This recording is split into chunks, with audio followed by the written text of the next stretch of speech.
Welcome to Love Intentionally with John and Sandy. I'm John, and our topic today, contrary to popular belief, nice guys can still be badass. All right, so what do I mean by this? This is a wow. This could be an interesting topic today because it's not just something that Sandy and I work with our clients with. It's something that I deal with personally. I would definitely tag myself as a recovering nice guy at this point. Not as a way to label me, but just to be aware and acknowledge where I've come from in my past. There's this has, and I'm talking to the men, but I'm also talking to the women because this may help you identify why certain things are happening in your relationship and what you can do and what your partner can do to leave the situation, be aware of the situation, acknowledge it, accept it for what it is, but then take action on it to change it. All right. So, what am I talking about when I talk about a nice guy? There's a quote from Fight Club, the movie, that said, "We are a generation of men raised by women." And there is nothing wrong with that. There are single moms. My mom was a single mom, and she raised us and did an incredible job. Mom, I absolutely love you, and I so appreciate what you're doing. But for men, when we're in this situation, we oftentimes don't have the leadership or the masculine energy influence to look to see how we should behave. Well, there's actually it was really interesting. There was a study done in Africa where they introduced male elephants into a reserve out there, and they took like 10 male elephants and brought them from another reserve, put them on the reserve, and they went crazy. These 10 elephants, these young bulls, were just rampaging, destroying everything, wrecking havoc, and they actually started looking at it going, what the heck just happened? Like, do we have to redo this? Do we have to get these elephants out of here? Do we have to put them in a zoo? What do we do? And they had the idea to go get an older bull, one single older bull. And they went and got an older bull elephant. They brought him on the same reserve. And within a few months, the behavior of the juvenile males had completely changed. Because they saw what masculine leadership was. They saw what masculine energy was, granted in an elephant, but they saw that. And it changed the way they behaved, and it changed the way that they operated. So what does this mean for us guys? Look, men, if we're in a situation where we have not been exposed to this male leadership, or maybe we rejected this male leadership, maybe we looked at it in a way and we said, I don't ever want to be like my dad, or I don't ever want to be like this because of he did A, B, C, and D. And what happens is we don't accept and embrace the full masculine in ourselves. And we stay trapped in this boyish energy that's incredibly nice, incredibly well behaved, right? It's incredibly, we can go on as men in this nice guy mode. We can go on to be great providers. We can go on to be great fathers. We can go on to be all these great things that provide stability because our heart is open and we're doing this. But what happens is our partners start to really question what's going on. They feel like that spark isn't there. They don't feel safe. They don't feel led. And this can come up in a number of ways, right? You'll start to notice that your partner will challenge you more. Maybe she starts challenging you a lot more. She starts questioning what you're doing, or she starts criticizing things. And this isn't an attempt that all of a sudden you become this horrible person and everything you do sucks, right? But it's become that they really want you to spark that, what we call maybe that killer energy, right? That badass energy that is really something deeper that's inspiring them to feel safe, that allows them to feel safe, right? So look, if we went all the way back, primally, right, go back, even several hundred years, if there's a man and a woman in a relationship, the woman wants to know when she wakes up in the morning that this man would go die for her, that this man will protect her, this man will protect their family, protect her, protect what they built. And we don't really face that a lot today. There are circumstances where absolutely you have to defend your family, and there are also circumstances where women can do this absolutely fine on their own. Women are perfectly capable. Right? Think Linda Hamilton and Terminator. They're perfectly capable of doing this on their own, but they don't necessarily want to. So, men, when we're in this nice guy mode and we're reacting, and they don't feel this protection, they don't feel this safety, they don't feel this intense desire that, I'm going to go make this happen, it becomes just a concern for them that they're not safe. This feeling, their body starts to feel they're not safe, and this starts to impact how they relate to us, and they impact us in the relationship. And eventually it can lead to a complete depolarization, right? Where you're more roommates than anything else because they've had to take on so much masculine energy. In a response, you may start bringing up more feminine energy to counterbalance that.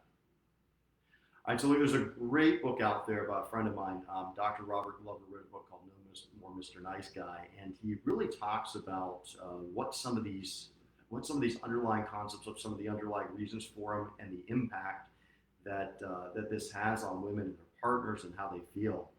And it's really something that I'd ask men, just take a quick evaluation. Does your woman feel safe in your presence? Does she feel led in your presence? Does she feel that you're going to stand up to whatever comes along, even if it's her? Or are you providing this energy of, it'll be labeled pleaser energy, right? What happens is your partner starts to have a strong emotion. And it can be a positive emotion, but typically for men, it's a negative emotion. And what happens is if we haven't trained, if we haven't practiced, our nervous system just literally gets overwhelmed. It's like plugging in something that needs a 12-volt battery. Like our men's emotional systems aren't necessarily as wired and as robust as women's. It's like plugging something that takes a 12-volt battery into a 220 outlet on the wall. And it'll fritz us out if we aren't prepared, if we don't know how to handle this. And so what will happen then is we withdraw. And we'll withdraw, we'll shut down, we'll collapse. Or potentially we'll go into pleaser mode, right? And what we do is we think, well, I just need to console her. I need to give her this. I need to console her. I need to make things right, and then she'll settle down and she'll go away.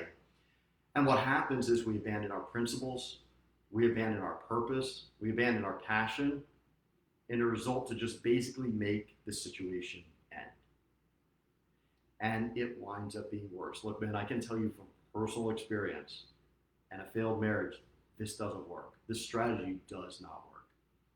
Because what happens then is the woman just feels even more unsafe.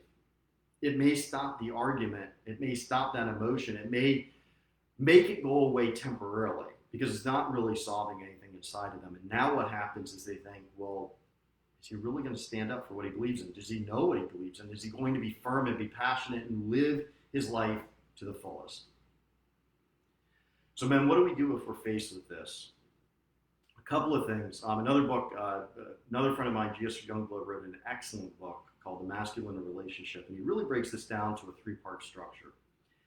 The first thing we can do, men, is respond versus react. So what does that mean, right? When we're in a mode and we start getting into the tit for tat, well, you said this and I said this, and we just start going back and forth, that's reaction, right? Or your woman doesn't feel safe and says something, and now you've either got to counter her and say she's wrong, or you're going to go do that thing immediately. If you forgot to order something or clean something, you're going to rush and do that immediately. That's reacting. So the first thing is, are you reacting to something or are you responding to something? Right? Part of what makes men really allow a woman to feel safe in the presence is because we're not just reacting, we're not knee-jerk reacting, but we're actually pausing, reflecting, responding on what we want the outcome to be and how we're going to get there. All right, the second thing is, are we providing safety? All right, so does our woman feel safe? And this isn't just physically safety, but it's emotionally safety, it's financially safe. So does our woman feel safe? Do they feel like there is and again, it doesn't mean that women aren't capable of providing this on their own, but they want to know that you're going to provide this. So where are you evaluating yourself in terms of safety, in terms of emotional safety, in terms of physical safety, in terms of financial safety? Are you allowing your partner to be able to speak anything that's on her mind, to be open with her heart, to be open with her emotions? Are you saying you're too much, I can't handle this, you're rejecting? She's not going to feel safe in that spot. And finally, the third part is really providing leadership. And wow, this is such a whole topic that we could dive into so much further at some point in the future. But are we providing leadership? Are we providing not dictatorial leadership, where we're just saying, which is really dictatorship, where we're just coming in and saying, this is the way it's going to be and this is what's going to happen? But are we providing leadership where we're leading from the best of our heart for what's the best of everybody? Are we providing that leadership? Are we showing involvement? Sometimes that leadership may even be, baby, I don't know how to make this dinner or make anything for you. Can you show me what I can do to help you? Right? But we're engaging in it. We aren't just waiting for her to provide the direction, but we're saying, even if it's, I need you to provide me the direction is, I need you to provide me direction. Right? So again, the three things: respond versus react, providing safety and providing leadership, right? Create safety and provide leadership. And so much more to talk about this, but look, nice guys, if you're out there, if you're a recovering nice guy, like I've been, and something that I continue to work with, I'll tell you right now, the strategy's not going to work. It's going to harm you in the long term. So what can you do to reclaim your leadership, to reclaim your ability to handle any emotion that comes your way, to respond instead of reacting? And it is going to benefit you in your relationship. It's going to benefit you in life, and it's going to make your partner feel so much more safe and so much more secure as a result of this.